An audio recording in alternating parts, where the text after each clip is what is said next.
معزز تھے مسلمان ہو کر، وہ زمانے میں معزز تھے مسلمان ہو کر، اور تم خوار ہوئے تاریک قرآن ہو کر۔ آپ تمام لوگ یکسو ہو کر بیٹھیے، اب صدارتی خطاب ہوگا۔ میں محترم جناب حامد محمد خان صاحب امیر حلقہ جماعت اسلامی ہند تلنگانہ کو مدعو کرتا ہوں کہ وہ ہم سے مخاطب فرمائیں۔ بسم اللہ الرحمن الرحیم،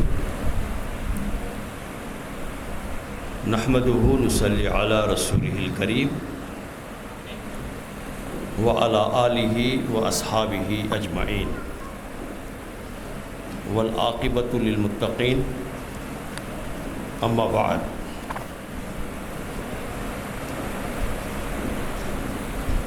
قال اللہ تعالی فی قرآن المجید: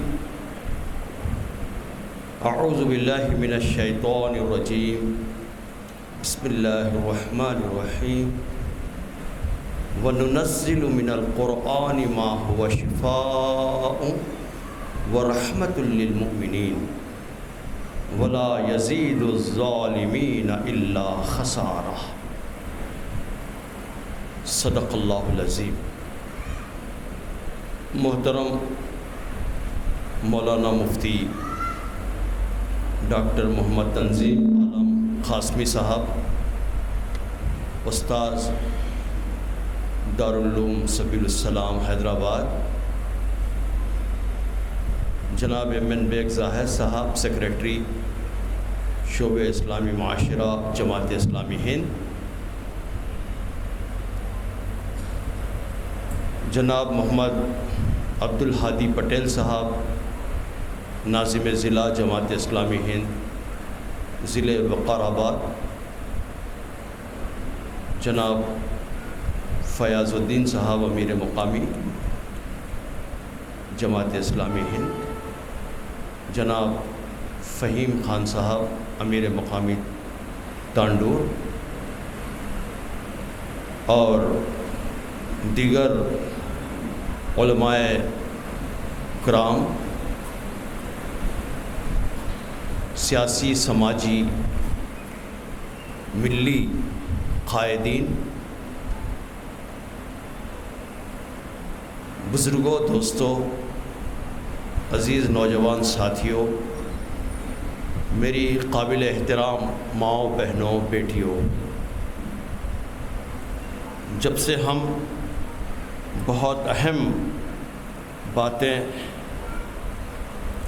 اور تقاریر سن رہے ہیں، جس میں قرآن کی تلاوت کے بعد ناظم ضلع کے افتتاحی کلمات، پھر ایم بیگ ظاہر صاحب نے مقاصد اس مہم کے بیان کیے، قرآن کی فریاد پر ایک ماہر القادری علیہ رحمہ کی نظم پڑھی گئی، جو بھی اس کو ذرا غور سے پڑھے گا اس کے آنکھوں سے آنسو جاری ہوئے بغیر نہیں رہ سکتے۔ اور پھر مولانا مفتی ڈاکٹر محمد تنظیم عالم قاسمی صاحب کی مدلل مؤثر خطاب، ایسا محسوس ہو رہا تھا کہ ایک سیل رواں ہیں اور مسلسل جاری ہے۔ اللہ تعالیٰ مولانا کو مزید صحت و عافیت اور زور بیان سے سرفراز فرمائے۔ رجوع الی القرآن کی اس مہم اور آج کے اس خطاب عام میں کچھ باتیں میں آپ کے گوشے گزار کرنے کی کوشش کروں گا۔ سب سے پہلے نبی اکرم صلی اللہ علیہ وسلم کی شان میں اگر میں کچھ نہ کہوں تو یہ ہمارے لیے باعث رحمت نہیں ہوگا۔ وہ نبیوں میں رحمت لقب پانے والا،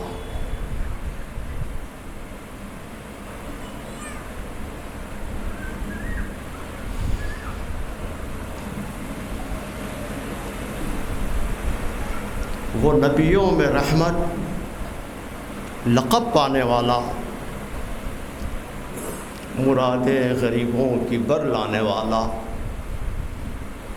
اتر کر حرا سے سوئے قوم آیا، اتر کر حرا سے سوئے قوم آیا اور ایک نسخے کیمیا ساتھ لایا۔ اور وہ نسخے کیمیا کیا ہے؟ وہ نسخے کیمیا اللہ کا آخری کلام ہے، اللہ کا آخری کلام ہے۔ کلام نے خود اپنی بعض خصوصیات کو کلام میں بیان کیا ہے، کلام نے خود بیان کیا ہے۔ یہ قرآن احسن الحدیث ہے۔ اللہ نزل احسن الحدیث کتابا متشابہا، اللہ نے بہترین کلام اتارا ہے، ایک ایسی کتاب جس کے تمام اجزاء ہم رنگ ہیں۔ قرآن عظیم ہے۔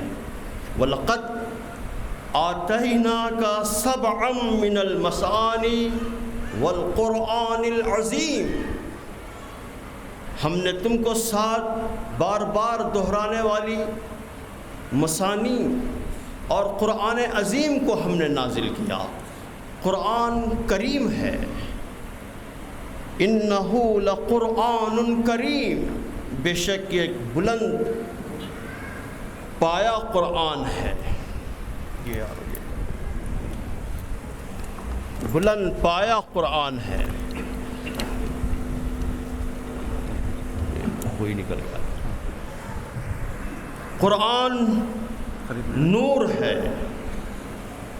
فآمنوا باللہ ورسولہ والنور الذی انزلنا، ایمان لاؤ اللہ پر اور رسول صلی اللہ علیہ وسلم پر، اور پھر اس روشنی پر، اس نور پر جو ہم نے نازل کیا۔ قرآن حکیم ہے۔ تلک آیات الکتاب الحکیم، یہ کتاب حکیم کی آیات ہیں جو حکمت اور دانش سے لبریز ہیں۔ قرآن مبین ہے۔ تلک آیات الکتاب المبین، یہ کتاب مبین کی آیات ہیں۔ قرآن مجید ہے، بل ہوا قرآن مجید، بلکہ یہ بڑا مرتبہ والا کلام ہے۔ قرآن مبارک ہے۔ کتاب انزلناہ الیک مبارک، یہ مبارک کتاب ہے، مبارک رات میں نازل ہوئی، مبارک مقام پر نازل ہوئی، مبارک مہینے میں نازل ہوئی، یہ وہ کتاب ہے۔ قرآن عزیز ہے، وَإِنَّهُ لَكِتَابٌ عَزِيزٌ، قرآن عزیز ہے، حقیقت میں ایک زبردست کتاب ہے۔ قرآن رحمت ہے، وَرَحْمَةٌ لِقَوْمٍ يُؤْمِنُونَ، اور رحمت ہے ان لوگوں کے لیے جو اسے قبول کر لیں۔ قرآن بصائر ہے، هَذَا بَصَائِرُ مِن رَبِّكُمْ، یہ بصیرت کی روشنیاں ہیں تمہارے رب کی طرف سے۔ قرآن ہدا ہے، ہدی للمتقین، ہدایت ہے متقین کے لیے۔ قرآن علم ہے، الذی جاءک من العلم، یہ علم ہے تمہارے رب کے پاس سے۔ اور قرآن فرقان ہے، تبارک الذی نزل الفرقان علی عبد، یہ نہایت متبرک ہے جس نے اپنے بندے پر یہ فرقان نازل کیا، کسوٹی نازل کی، حق و باطل میں فرق کرنے والی چیز کو نازل کیا۔ قرآن ذکر ہے، کلا انہا تذکرہ، آگاہ ہو جاؤ کہ ایک یاد دہانی ہے۔ قرآن بشرا ہے، ہدی و بشرا للمؤمنین، ہدایت ہے، بشارت ہے ایمان لانے والوں کے لیے۔ قرآن نذیر ہے، ھذا نذیر، ایک تنبیہ ہے، ایک وارننگ ہے، قرآن موعظہ ہے۔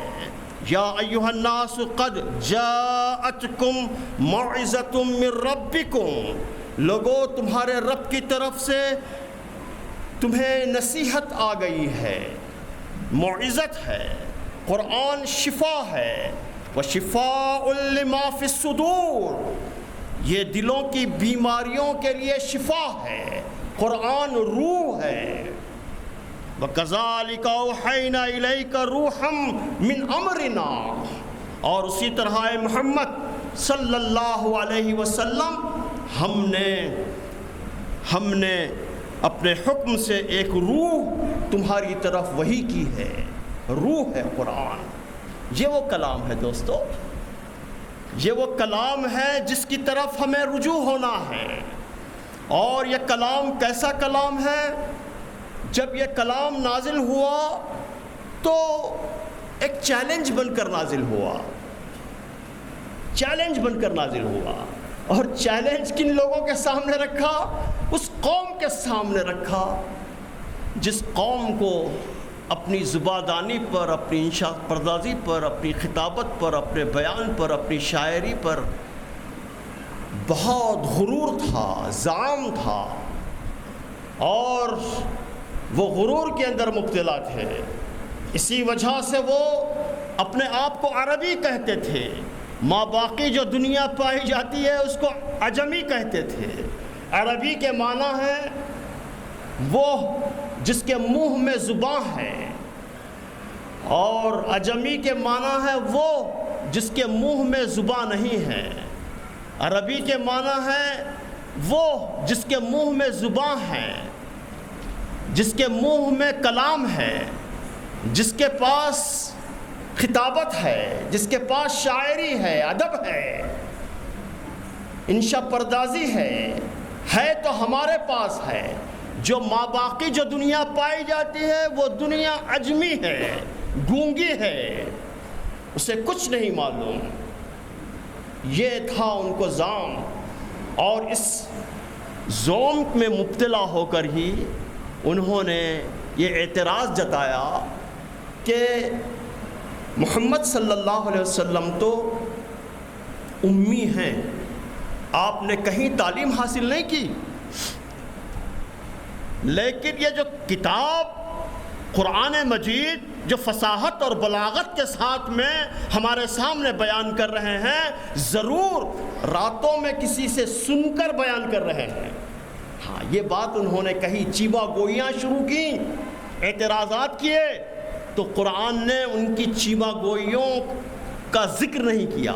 یہ ہے وہ کلام، ان کے اس چیما گوئیوں کا ذکر کرنا بھی اس نے ضروری نہیں سمجھا، اور چیما گوئیوں کا ذکر کیے بغیر قرآن نے کہا کہ یہ کتاب جو ہم اپنے بندے حضرت محمد صلی اللہ علیہ وسلم پر نازل کر رہے ہیں، وَإِن كُنتُمْ فِي رَيْبٍ مِّمَّا نَزَّلْنَا عَلَىٰ عَبْدِنَا فَأْتُوا بِسُورَةٍ مِّن مِّثْلِهِ، یہ کتاب جو ہم اپنے بندے محمد صلی اللہ علیہ وسلم پر نازل کر رہے ہیں، تمہیں اس امر میں شک ہے کہ یہ من جانب اللہ ہے یا نہیں، تو تم اس کے مانند ایک صورت بنا لاؤ، ایک صورت بنا لاؤ تم اس کے مانند۔ ادعوا شہداءکم من دون اللہ ان کنتم صادقین، جتنے تمہارے شہداء ہیں، مددگار ہیں، معبودان باطل ہیں، تمہارے جتنے مددگار ہیں، ان سب لوگوں کو بلا لو، ان سب کی مدد لے لو اور ایک صورت بنا لاؤ۔ پھر قرآن نے کہا فَإِن لَّمْ تَفْعَلُوا، تم ایسا نہیں کر سکتے۔ چونکہ قرآن کو مزین کر کر پڑھنا ہے، اس لیے ہم عام طور پر قرآن کو قرات میں پڑھتے ہیں، تو قرآن کی جو خطابت کی شان ہے وہ دب جاتی ہے، جو بلاغت ہے اس کے اندر، جو ایمفسس ہے وہ ختم ہو جاتا ہے، جو زور دیا ہے قرآن وہ ختم ہو جاتا ہے۔ قرآن نے صرف یہ کہہ کر خاموش نہیں رہا کہ تم ایسا نہیں کر سکتے، فَإِن لَّمْ تَفْعَلُوا، یہ کہہ کر خاموش نہیں رہا قرآن، بلکہ اس نے کہا کہ فَإِن لَّمْ تَفْعَلُوا وَلَن تَفْعَلُوا، تم ہرگز ایسا نہیں کر سکتے۔ تو فَاتَّقُوا فاتقوا نار التي وقودها الناس والحجارة اعدت للکافرین.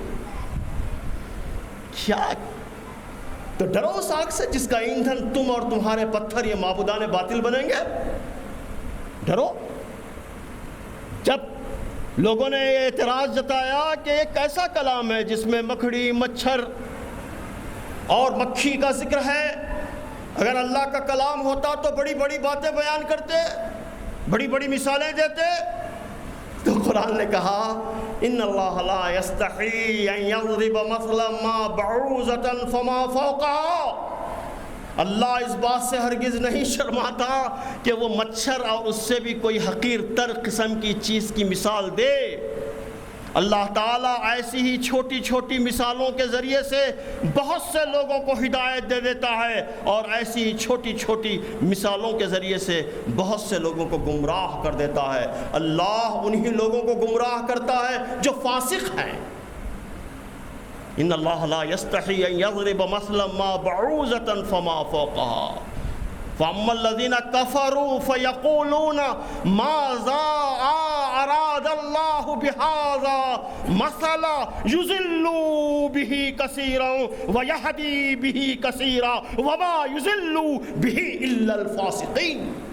کیا شان ہے کلام کے اندر، کیا شان ہے دوستو. کوئی معمولی کلام نہیں ہے. مولانا سید ابو العالی مودودی رحمت اللہ علیہ نے ایک مرتبہ کہیں لکھا، ارے تم تو وہ قوم ہو کہ جس کے بغل میں عصائے موسیٰ رکھا ہوا ہے اور تم رسیوں کو دیکھ کر ڈر رہے ہو. یہ وہ قوم ہو تم، یہ وہ قوم ہو جس کے پاس شاہ کلید رکھی ہوئی ہے. شاہ کلید، ماسٹر کی، جس مسئلے کو بھی کھولنا چاہے کھولا جا سکتا ہے، مسئلے کو حل کیا جا سکتا ہے. وہ ماسٹر کی تمہارے پاس ہے اور تم اس ماسٹر کی کا استعمال نہیں کرتے. دوستو، رجوع الی القرآن کے اس کتاب عام میں قرآن مجید کی جو عظمت ہے وہ بیان کیے بغیر ہم رہ نہیں سکتے. قرآن نے خود اپنا تعارف کروایا، اپنے نزول کی شان بتائی، اپنے نزول کی کیفیت بتائی، اور اپنے نزول کی جو قوت اور طاقت ہے اس کو بتایا. لو انزلنا هذا القرآن على جبل لرأيته خاشعا متصدعا من خشیۃ اللہ. اس قرآن کو اگر ہم پہاڑوں اور پتھروں پر نازل کرتے تو اے مخاطب تو دیکھتا کہ اس کی خشیت سے یہ پہاڑ اور پتھر ریزہ ریزہ ہو جاتے، چکنا چور ہو جاتے، ٹکڑے ٹکڑے ہو جاتے. یہ وہ کلام ہے، اور اس کلام کے ہم لوگ امین ہیں، اس کلام کے ہم لوگ حاملین ہیں. یقیناً یہ کلام صرف مسلمانوں کا کلام نہیں ہے، اور رجوع الی القرآن کی اس مہم میں مسلمانوں کو اپنی اس غلط فہمی سے بھی باہر آنے کی ضرورت ہے کہ مسلمان یہ سمجھتا ہے کہ قرآن ہماری کتاب ہے. نہیں، آپ کی کتاب نہیں ہے یہ تو ساری انسانیت کی امانت ہے، ساری انسانیت کے لیے ہدایت نامہ ہے. جس طرح چاند سارے انسانوں کے لیے، سورج سارے انسانوں کے لیے، فضائیں اور بارش سارے انسانوں کے لیے ہے. کوئی مسلمان یہ کہہ سکتا ہے کہ بارش ہماری ہے، سورج ہمارا ہے؟ بالکل اسی طرح قرآن بھی ہمارا نہیں ہے. ہاں، یقیناً ہم اس کے حاملین ہیں، ہم اس پر ایمان لانے والے لوگ ہیں، حاملین قرآن ہیں ہم. تو حاملین قرآن ہونے کی حیثیت سے ہم پر چند ایک ذمہ داریاں عائد ہوتی ہیں، ان ذمہ داریوں کو پورا کرنا بے حد ضروری ہے. وہ جو رسپانسبلٹیز ہم پر عائد ہوتی ہیں، اور اگر آپ واقع عروج چاہتے ہیں، امن چاہتے ہیں، عزت چاہتے ہیں، وقار چاہتے ہیں، مرتبہ چاہتے ہیں، دنیا اور آخرت کے اندر سرخروئی چاہتے ہیں، اللہ تعالیٰ کی رحمتوں کا نزول چاہتے ہیں، اللہ تعالیٰ کی دستگیری اور نصرت چاہتے ہیں، اور غیبی مدد چاہتے ہیں، تو قرآن کو پکڑ لینا، قرآن کو مضبوطی کے ساتھ پکڑ لینا بے حد ضروری ہے، اس کی طرف رجوع کرنا بے حد ضروری ہے، اور اس کی جو رسپانسبلٹیز ہم پر عائد ہوتی ہیں، جو ذمہ داریاں ہم پر عائد ہوتی ہیں، ان ذمہ داریوں کو پورا کرنا بھی ضروری ہے۔ سب سے پہلی ذمہ داری ہم پر جو عائد ہوتی ہے وہ کیا عائد ہوتی ہے؟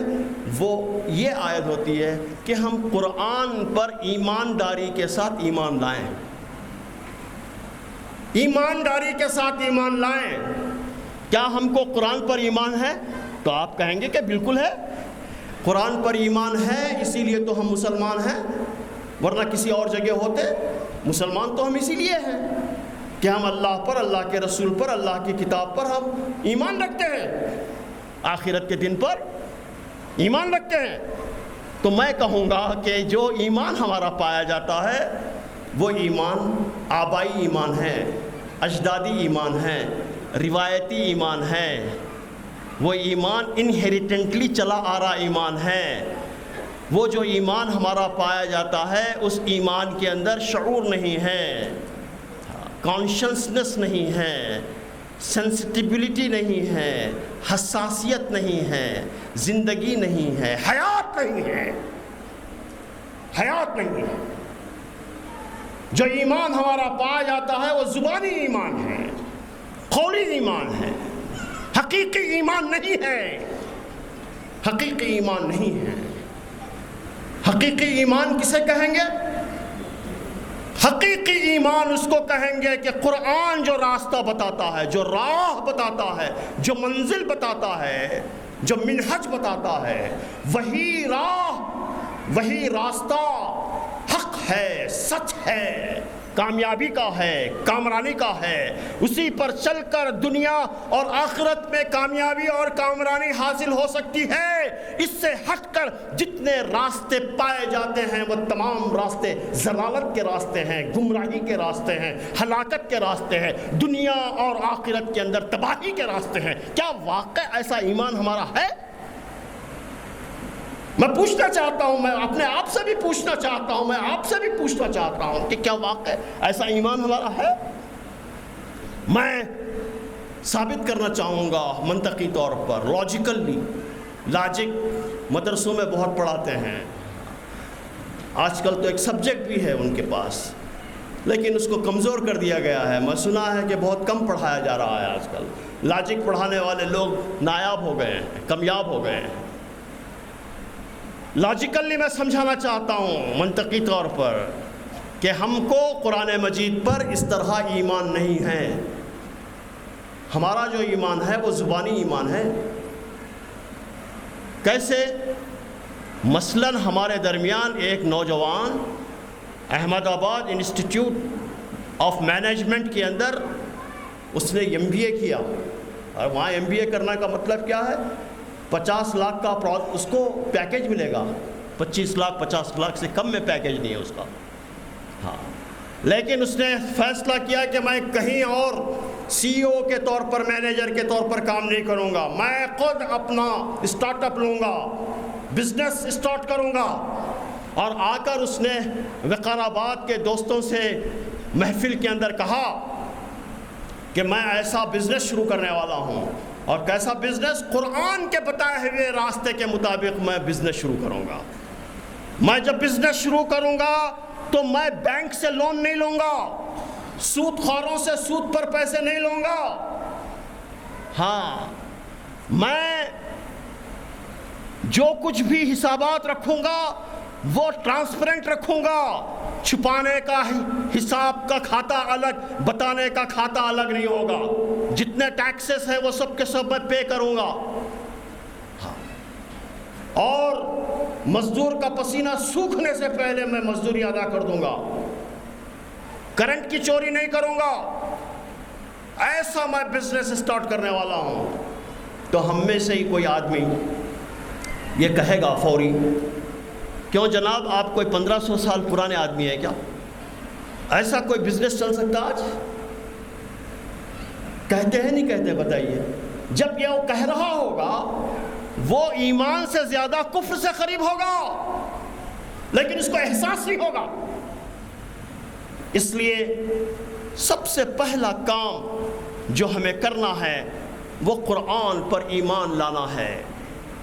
وَأَنَّ هَذَا صِرَاطِي مُسْتَقِيمًا فَاتَّبِعُوهُ، اس کی ہدایت یہ بھی ہے کہ اسی راستے پر چلو، لہذا اسی پر چلو، یہ میرا سیدھا راستہ ہے۔ صراطی مستقیماً، یہ میرا سیدھا راستہ ہے، اس کے اندر کوئی ٹیڑھ نہیں ہے، اس میں کوئی کجی نہیں ہے، اس میں کوئی شارٹ کٹس نہیں ہے، ایسا راستہ ہے۔ یہ سب سے پہلی ریسپانسبلٹی ہم ایمان لائیں۔ دوسری ریسپانسبلٹی جو عائد ہوتی ہے ہم پر وہ یہ ہے کہ ہم قرآن مجید کی تلاوت کریں۔ الذین آتیناہم الکتاب یتلونہ حق تلاوتہ،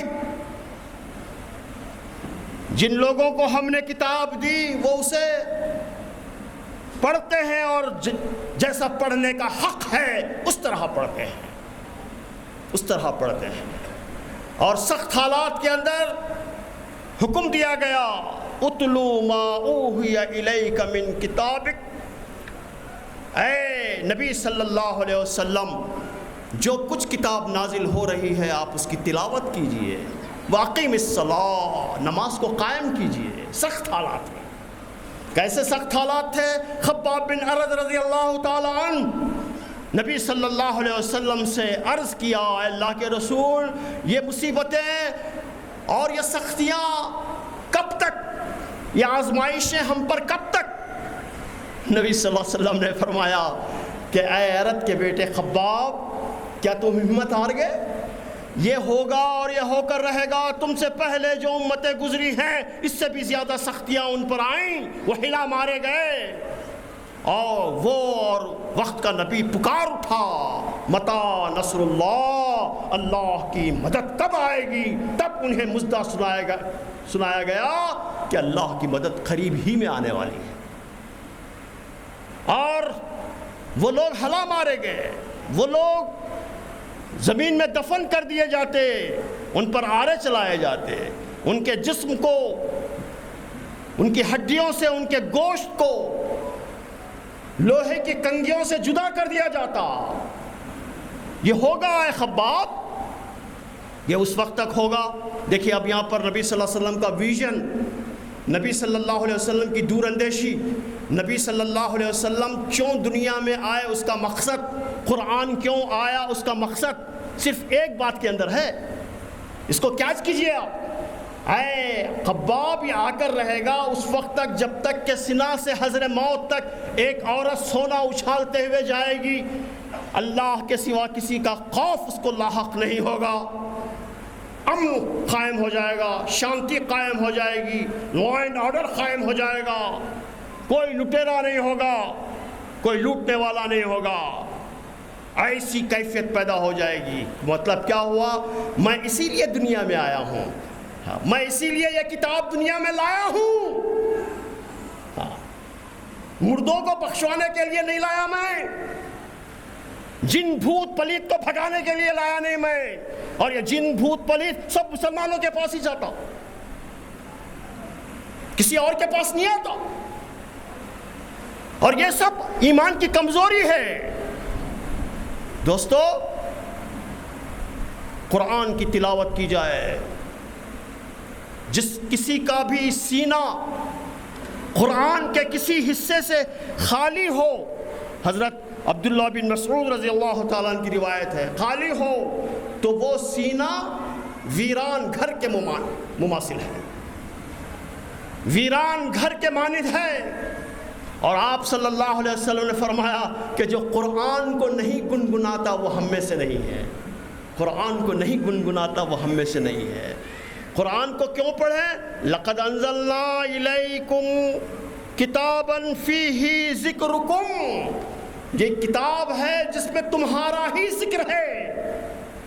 تم زمین پر کیسے چلیں، زمین پر کیسے رہیں، اس میں بتایا گیا ہے. تم خلیفہ ہو، اللہ کے خلیفہ ہو، بتایا گیا ہے کہ خلیفہ کیسے خلافت کرے. دوستو، قرآن مجید پڑھتے وقت ادب کریں، ادھر ادھر کی باتیں نہ کریں، تلاوت کو غور سے سنیں. اب کیا ہوتا ہے، تلاوت چل رہی ہے، لیپ ٹاپ پہ کام بھی چل رہا ہے، تلاوت چل رہی ہے، دکان بھی جاری ہے، گاہک آیا اس میں بھی ڈیل کر رہے ہیں، اسی سے بھی باتیں کر رہے ہیں، تلاوت چل رہی ہے، اماں پکا رہی ہیں، تلاوت چل رہی، بیوی پکوان کے اندر اور ٹفن بننے میں مصروف ہے. ہاں، پوچھ رہی ہے کہ اور کیا کیا ڈالوں اس میں ٹفن میں، تلاوت چل رہی ہے. جبکہ قرآن کہتا ہے وَإِذَا قُرِئَ الْقُرْآنُ فَاسْتَمِعُوا لَهُ وَأَنصِتُوا. جب قرآن تمہارے سامنے پڑھا جائے تو غور سے سنو اور چپ رہو، خاموش رہو. وَأَنصِتُوا لَعَلَّكُمْ تُرْحَمُونَ، تاکہ تم پر رحم کیا جائے. اب کیسے رحم آئے گا، اللہ کی رحمت کیسے آئے گی؟ قرآن کو ہم نے ایک عجیب و غریب قسم کا نمونہ بنا لیا. چل رہا ہے، ریکارڈنگ چل رہی ہے اور کسی کو کوئی ہوش ہی نہیں ہے کیا ہو رہا ہے. دوستو، قرآن کی تلاوت کیوں کریں؟ اس لیے کریں کہ اللہ والے بن جائیں ہم، اللہ کے محبوب بن جائیں ہم، محبوب سبحانی بن جائیں ہم، محبوب ربانی بن جائیں ہم. ارے محبوب سبحانی بننے کا طریقہ اللہ کے نبی صلی اللہ علیہ وسلم نے بیان کر دیا. عن انس قال قال رسول اللہ صلی اللہ علیہ وسلم ان للہ اہلینا من الناس. لوگوں میں بعض لوگ وہ ہیں جو اللہ والے ہیں، ربانی ہیں، ربانی ہیں، اللہ والے ہیں. قالوا من هم یا رسول اللہ صلی اللہ علیہ وسلم، کون لوگ ہیں وہ اللہ والے؟ آپ صلی اللہ علیہ وسلم نے فرمایا قال اہل القرآن، قرآن والے اللہ والے ہیں، قرآن والے اللہ والے ہیں. قرآن پڑھتے ہیں، سمجھتے ہیں، غور و فکر کرتے ہیں، تدبر کرتے ہیں، عمل کرتے ہیں اور رات دن بندگان خدا تک پہنچانے کی جد و جہد کے اندر لگے ہوئے رہتے ہیں. وہ اللہ والے ہیں، وہ قرآن والے ہیں. ہم اہل اللہ و خاصتہ. اور وہ کون لوگ ہیں؟ وہ قرآن والے کون لوگ ہیں؟ اللہ کے خاص بندے ہیں. ہاں، اللہ کے خاص بندے ہیں. اللہ کے خاص بندے بننا چاہتے ہو تو قرآن پڑھو، قرآن والے بنو. اور پھر قرآن کیا ہے؟ قرآن کی تلاوت کیا ہے؟ قرآن کی تلاوت سے دلوں کو لگا ہوا زنگ نکل جاتا ہے. ہمارے دلوں کو اب اس وقت زنگ لگا ہوا ہے، زنگ آلود ہے. اسی لیے ہم برائیاں کرتے ہیں، ہاں، اسی لیے ہم سود کھاتے ہیں، اسی لیے ہم پران سائٹس براؤز کرتے ہیں، یہ غیبت کرتے ہیں، چغلی کرتے ہیں، لوگوں کا مال حرام طریقے سے کھاتے ہیں، جھوٹ بولتے ہیں، معمولی چیزوں کو فروخت کرنے کے لیے قسمیں کھاتے ہیں. کیوں کہ دل آلودہ ہیں اور زنگ آلود ہیں.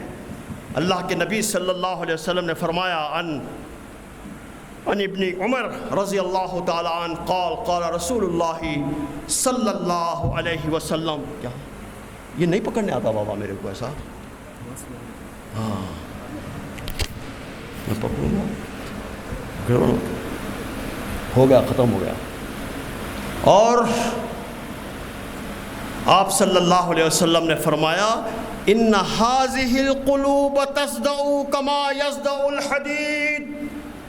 جس طرح لوہے کو زنگ لگ جاتا ہے، حدید کہتے ہیں لوہے کو، جس طرح لوہے کو زنگ لگ جاتا ہے اسی طرح قلوب کو بھی زنگ لگ جاتا ہے.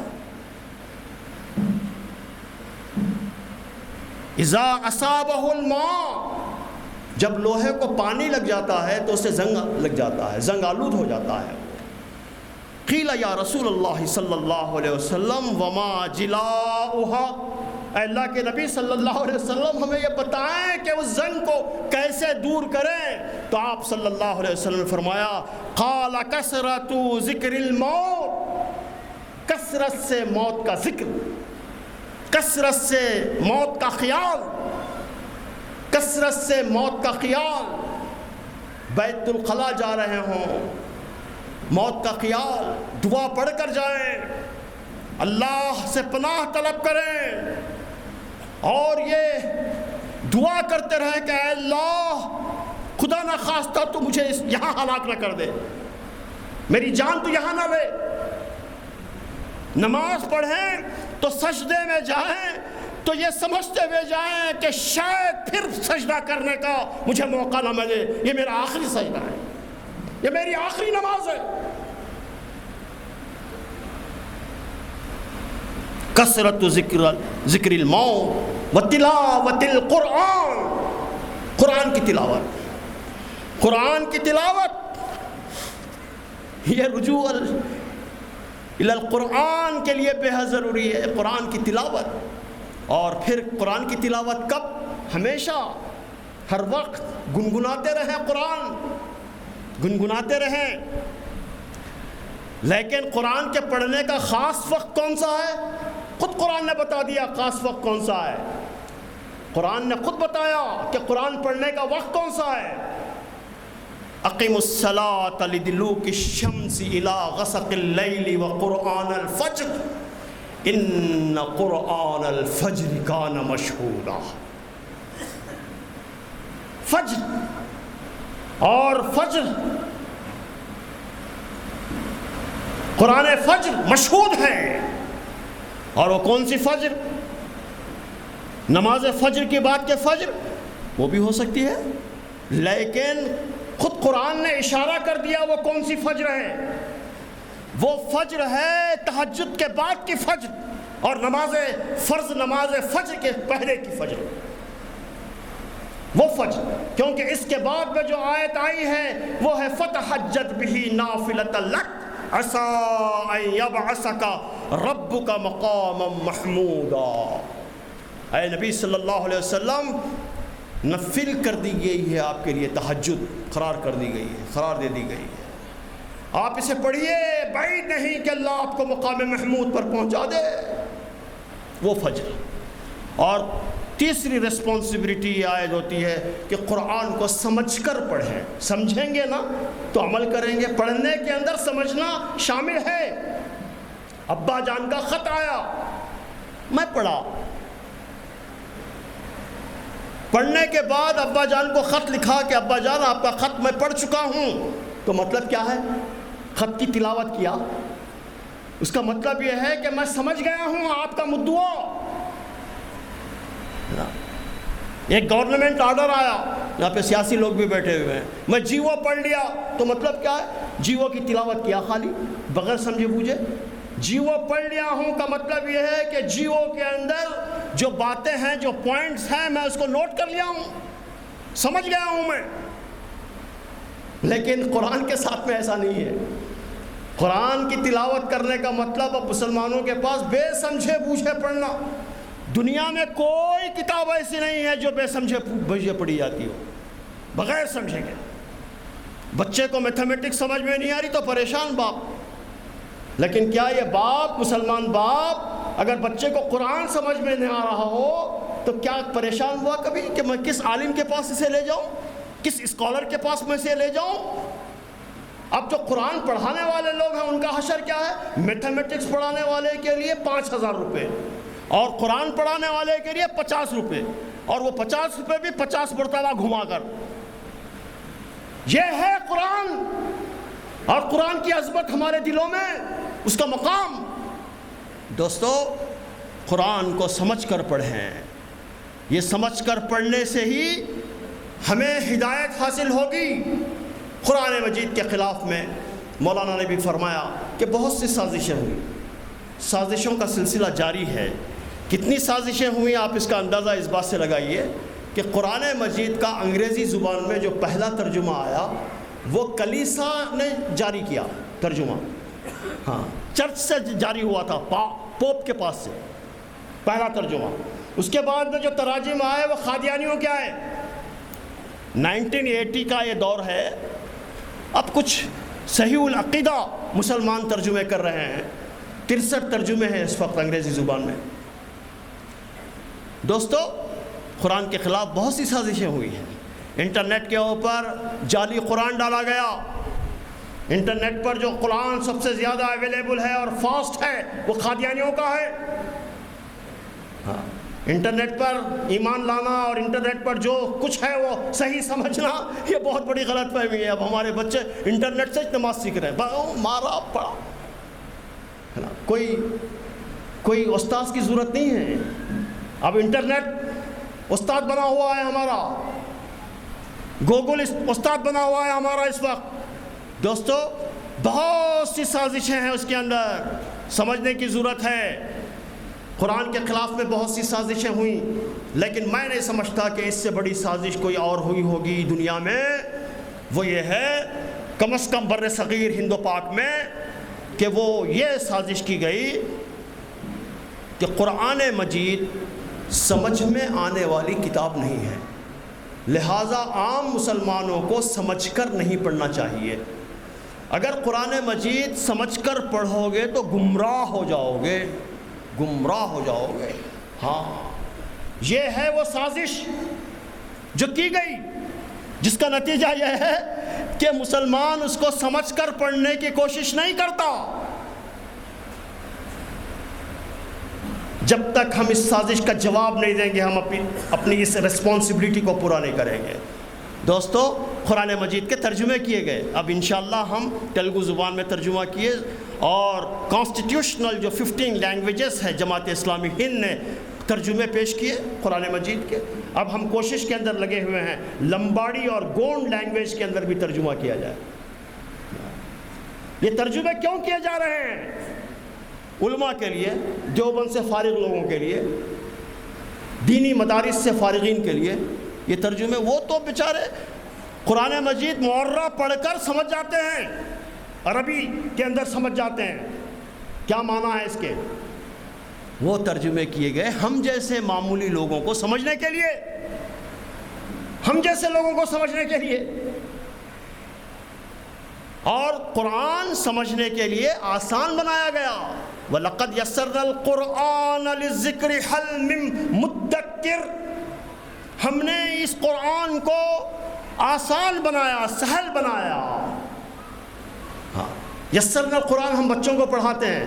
کیا ہے یسرنا القرآن؟ ہم نے قرآن کو آسان بنایا تاکہ تم اس کو سمجھ سکو. ہے کوئی اس سے تذکیر حاصل کرنے والا؟ جو ہم جیسے لوگ ہیں وہ قرآن اس لیے سمجھیں کہ ہم قرآن سے تذکیر حاصل کریں، قرآن سے اپنے قلوب کو نرم کریں، قرآن سے ہمارے اپنے آنکھوں کو نم کریں، قرآن کی تلاوت کر کر اور اس کو سمجھ کر اپنے پڑھتے پڑھتے تھرتھراہٹ پیدا ہو جائے، پڑھتے پڑھتے رومٹے کھڑے ہو جائیں، پڑھتے پڑھتے ہماری چمڑی نرم پڑ جائے. ہاں اور ہمارے قلب پر لگا ہوا جو زنگ ہے وہ دور ہو جائے. ہدایت کے لیے بے حد ضروری ہے قلب کا نرم ہونا، آنکھوں کا نم ہونا. آنکھوں کے اندر نمی نہیں. ایسے ہے آنکھ کبھی آنکھوں میں آنسو ہی نہیں آتے. خطرناک ہے وہ، خطرناک ہے. آنکھوں کی نمی، دلوں کی نرمی ایمان کے بیج کو نشو نما پانے کے لیے بے حد ضروری ہے. دوستو پھر قرآن پر عمل کیا جائے. قرآن عمل کرنے کے لیے آیا ہے. ایک بہت بڑے حکیم نے نسخہ لکھا، کہاں ڈھونڈ کر لوگوں سے پوچھ کر ان کے پاس گئے، حکیم صاحب کے پاس، ڈاکٹر صاحب کے پاس، بہت بڑے ڈاکٹر ہیں. اور وہ ڈاکٹر صاحب نے ایک پرسکرپشن لکھا، ڈائگنوز کیا آپ کی بیماری، پرسکرپشن لکھا اور وہ پرسکرپشن کو لے آئے. لے آنے کے بعد میں کیا کرنا ہے؟ میڈیکل شاپ جانا ہے، دوائیں لینا ہے، وقت پر اسے کھانا ہے، استعمال کرنا ہے. جن چیزوں کو کھانے کے لیے کہا گیا کھانا ہے، جن چیزوں سے پرہیز کے لیے کہا گیا پرہیز کرنا ہے، اوقات کی پابندی کرنا ہے، تب کہیں جا کر شفا ملے گی اور اس کا وہ نسخہ کارگر ثابت ہوگا۔ لیکن نسخہ لایا اور لانے کے بعد اسے ادب کے ساتھ میں چوم کر، آنکھوں کو لگا کر اور عطر لگا کر اسے جوزدان کے اندر لپٹ کر اونچے مقام پر اگربتی کا دھواں دے کر رکھ دیا، کیا بیماری دور ہو سکتی ہے؟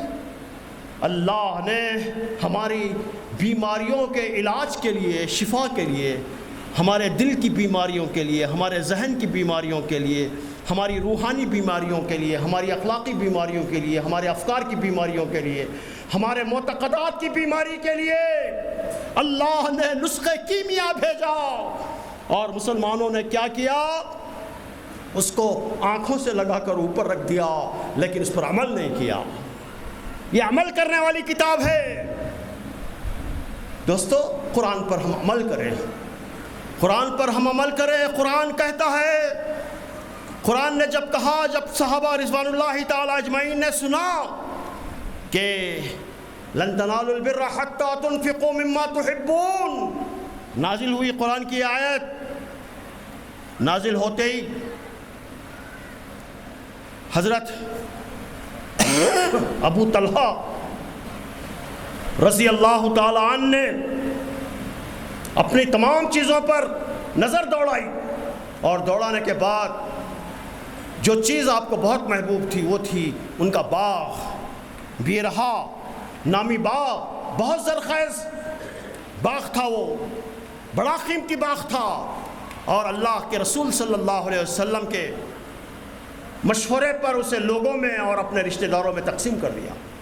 جب یہ آیت نازل ہوئی کہ یقرض اللہ قرضا حسنا، اللہ قرض مانگتا ہے، قرض حسن مانگتا ہے، تو حضرت ابو درداء رضی اللہ تعالیٰ عنہ نے نبی صلی اللہ علیہ وسلم سے عرض کیا، اللہ کے رسول آپ اپنا ہاتھ آگے بڑھائیے۔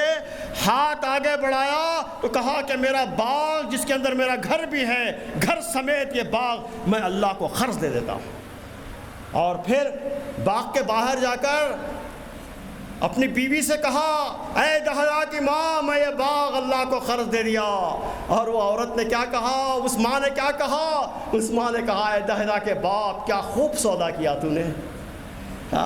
میری بہنوں سنو، اگر آج کی کوئی بیٹی ہوتی ہے، آج کی کوئی بیوی ہوتی ہے تو کہتی کنگال کر دیا، روڈ پہ لا دیا، لیکن قربان جائیے کیا عمل تھا ان کا۔ یہ قرآن عمل کرنے کے لیے آیا ہے۔ دوستو،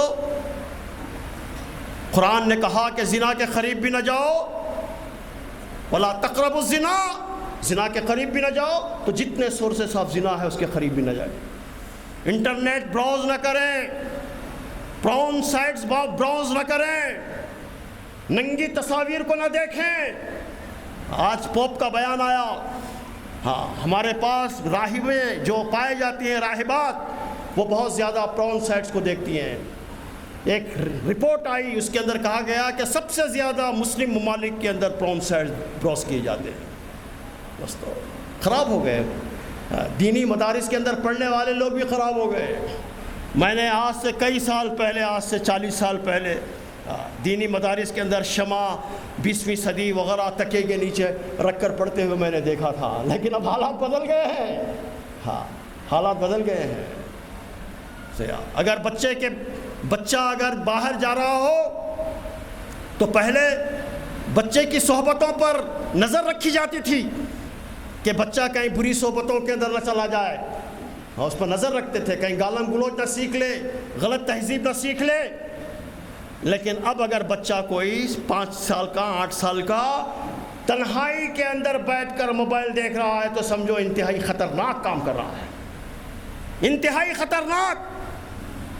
دوستو، قرآن نے کہا کہ جب کبھی کچھ لین دین کا معاملہ کرو تو لکھ لیا کرو۔ قرآن نے کہا کہ تم سود کے قریب بھی نہ جاؤ، سود کا لینا دینا، حسابات لکھنا، گواہی دینا، ضمانت پڑھنا، حربا من اللہ ورسولہ، اللہ اور اس کے رسول کی اعلان جنگ ہے ان لوگوں کے خلاف میں جو لوگ سود کھاتے ہیں۔ اور مسلمانوں نے کیا کیا؟ سود کے نام بدل بدل کر سود کھانا شروع کیا. ہاں، اس کو کبھی کمیشن کہتے ہیں، کبھی اس کو بونس کہتے ہیں، کبھی اسے پروفٹ کہتے ہیں، کبھی اسے انعام کہتے ہیں، پریزنٹیشن کہتے ہیں، کیا کیا نام دیا. کتنے لوگ ہیں جن کی زندگیاں فکس ڈپازٹ پر گزر رہی ہیں. چار مینار بینک ڈوب گیا، آپ کو معلوم ہے، اور اس کے اندر کن کی ڈپازٹ تھے؟ مسلمانوں کی. کیوں مسلمانوں نے وہاں رکھوایا؟ اس لیے کہ سب سے زیادہ ریٹ آف انٹرسٹ اس کا تھا، اس لیے رکھا. اس سے اندازہ ہو سکتا ہے آپ کو کہ مسلمان جو اللہ اور اس کے رسول نے اعلان جنگ کر دیا ہو، آپ بتائیے ایسی قوم پر اللہ اور اس کے رسول کی رحمتیں کیسی نازل ہوں گی، برکتیں کیسی نازل ہوں گی.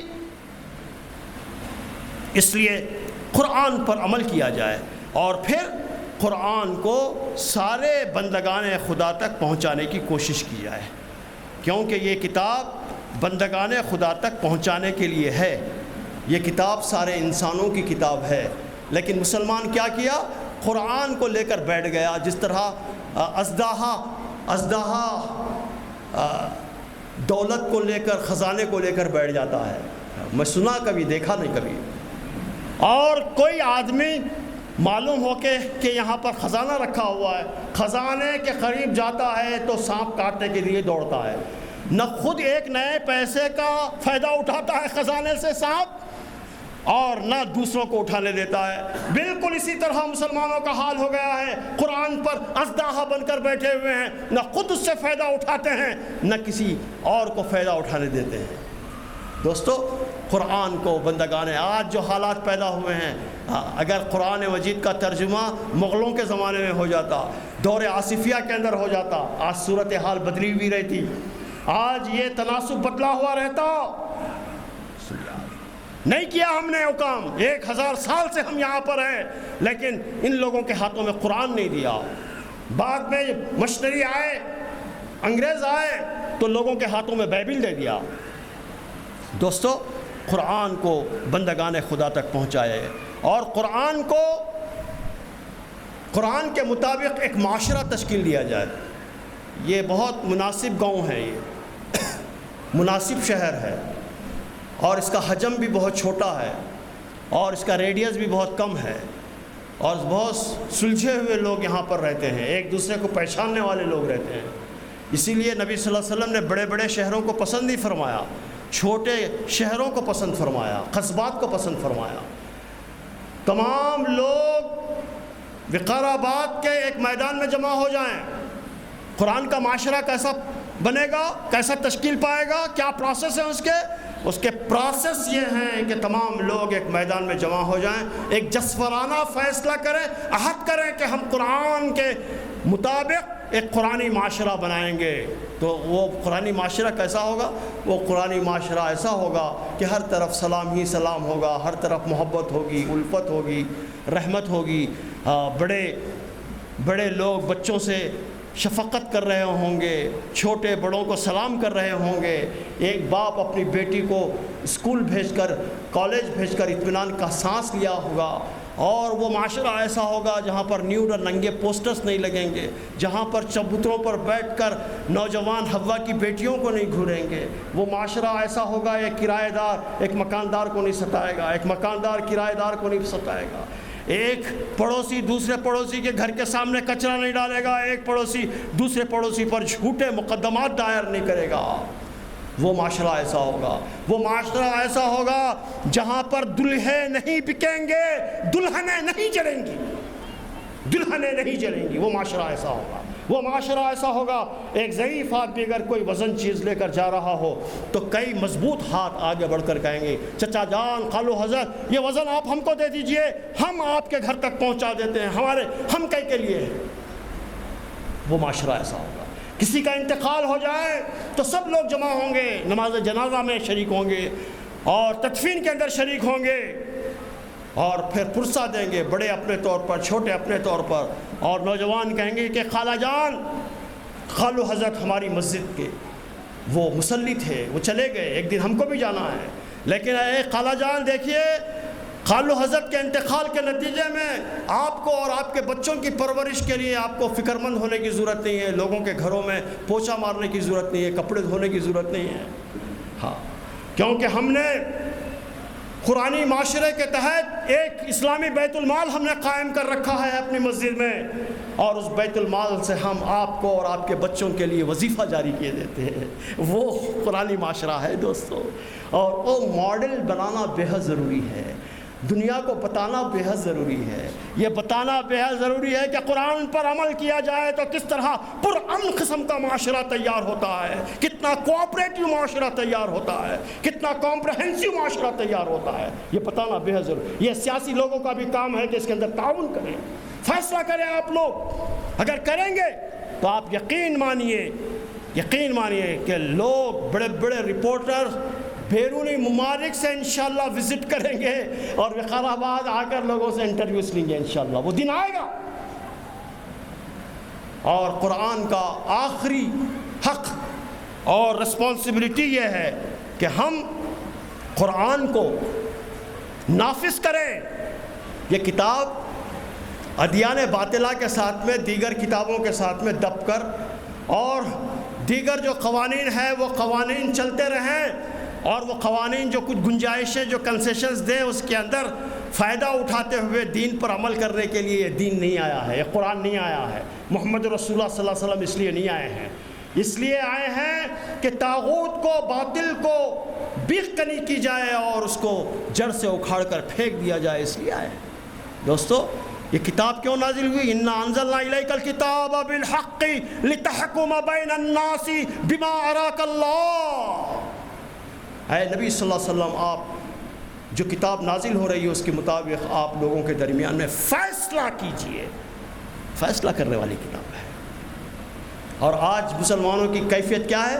مسلمانوں کی کیفیت یہ ہے کہ مسلمان اور خاص طور پر دینی لوگ، نماز پڑھنے والے لوگ، دیندار قسم کے لوگ، اللہ کا کرم ہے، یہاں پہ دین اچھا ہے، نمازیں پڑھ رہے ہیں ہم، مسجدیں ہیں، میناریں ہیں، مدرسے ہیں ہمارے، سب سلامت ہے. کیا چیز کی کمی ہے؟ چل رہا ہے ایسی کیفیت کو اقبال نے کہا تھا کہ ملا کو جو ہے ہند میں سجدے کی اجازت، ارے ناداں یہ سمجھتا ہے کہ اسلام ہے آزاد. صورتحال یہ ہے کہ طاغوت چھایا ہوا ہے، باطل چھایا ہوا ہے. اس وقت حجاب پر، پردے پر، طلاق پر، کئی چیزوں پر اب خطگنیں لگانے کی کوششیں اور سازشیں کی جا رہی ہیں، قوانین بنائے جا رہے ہیں. یوں سمجھیے کہ آپ پوری طریقے سے گٹر کے اندر گر گئے ہیں، پخانے کے گڑھے میں گر گئے ہیں، اور پخانے کے گڑھے میں گرنے کے بعد عطر کا پھایا مل رہے ہیں ناک کو، یہاں تک گر گئے، ناک باقی ہے، خالی منہ باقی ہے، اور عطر کا پھایا مل کر یہ کہہ رہے ہیں کہ ہم بڑے معطر ماحول میں ہیں، بڑے نورانی ماحول میں ہیں. یہ اس طرز عمل کو اور اس طرز فکر کو چھوڑنے کی ضرورت ہے. یہ سب سے بڑا انقلاب ہے کہ زمین اللہ کی ہے. زمین کس کی ہے؟ زمین کس کی ہے؟ اور یہ بندے کس کے ہیں؟ اللہ کے ہیں. اللہ کی زمین پر، اللہ کے بندوں پر کس کا قانون چلنا چاہیے؟ اور اللہ کا قانون کہاں ہے؟ قرآن میں. اللہ کا قانون قرآن میں ہے، یہ چلنا چاہیے. لیکن اب کیا چل رہا ہے؟ طاغوت، باطل. انسانوں کے اندر جو شریر و نفس قسم کے لوگ ہیں وہ ہمارے قسمتوں کے باغوں کے مالک بنے ہوئے ہیں. دوستو، ضرورت اس بات کی ہے کہ ہم اپنے طرز فکر کو بدلیں اور قرآن مجید کے نفاذ کے لیے ماحول کو سازگار بنائیں. اس کے لیے ہم یہ نہیں کہتے اور میں یہ نہیں کہتا کہ آپ تلوار لے کر نکل جائیں، بندوق لے کر نکل جائیں، بلکہ آپ افہام اور تفہیم کے ذریعے سے قرآن مجید کے برکات اور فیوز کو لوگوں تک بیان کرنے کے ذریعے سے، اس طرح ایک قرآنی معاشرے کو تشکیل دینے کے ذریعے سے، قرآنی نوجوانوں کو، قرآنی عورتوں کو، قرآنی بیٹیوں کو تیار کرنے کے ذریعے سے لوگوں کے سامنے وہ نمونے پیش کریں اور پھر اس کو نافذ کرنے کی کوشش کریں. یہی ہے دراصل وہ پیغام، اور اسی کے اندر ہے ہماری کامیابی اور کامرانی. سبق پھر پڑھ صداقت کا، عدالت کا، شجاعت کا، لیا جائے گا تجھ سے کام دنیا کی امامت کا. بہت سی باتیں ہیں، ہو سکتی ہیں، ہوتی رہیں گی، لیکن آخر میں یہ بات ضرور کہوں گا، وقت فرصت ہے کہاں، وقت فرصت ہے کہاں، کام ابھی باقی ہے، نور توحید کا اتمام ابھی باقی ہے۔ وآخر دعوانا الحمدللہ رب العالمین۔ جزاک اللہ خیر۔ الحمدللہ میں سب سے پہلے اللہ تعالیٰ کا شکر ادا کرتا ہوں کہ ہمارے اس شہر وقارآباد میں قرآن مجید کے عنوان پر خطاب عام رکھا گیا ہے اور اللہ کے فضل و کرم سے بحسن خوبی انجام پایا ہے۔ اور میں ساتھ ہی ساتھ میں ذمہ داران خصوصی جناب محمد حامد محمد خان صاحب امیر الخواں، اسی طرح جناب مفتی تنظیم عالم قاسمی صاحب اور جناب ایمن بیگ صاحب، اور اسی طرح میں تمام شرکاء جو مقامی اور ضلع سے تشریف فرما ہے، اور اسی کے ساتھ ساتھ میں اس فنکشن ہال کے ذمہ داروں کا اور پولیس ڈپارٹمنٹ کا اور بچوں، بزرگوں اور نوجوانوں کا، اور خاص کر میں ان خواتین کا جو دور دراز سے یہاں پر اس وقت تشریف لائے ہیں اور ساتھ میں دوسروں کو لے کر آئے ہیں، اللہ تعالی ہم سب کو جزائے خیر دے۔ وآخر الدعوانا ان الحمدللہ رب العالمین۔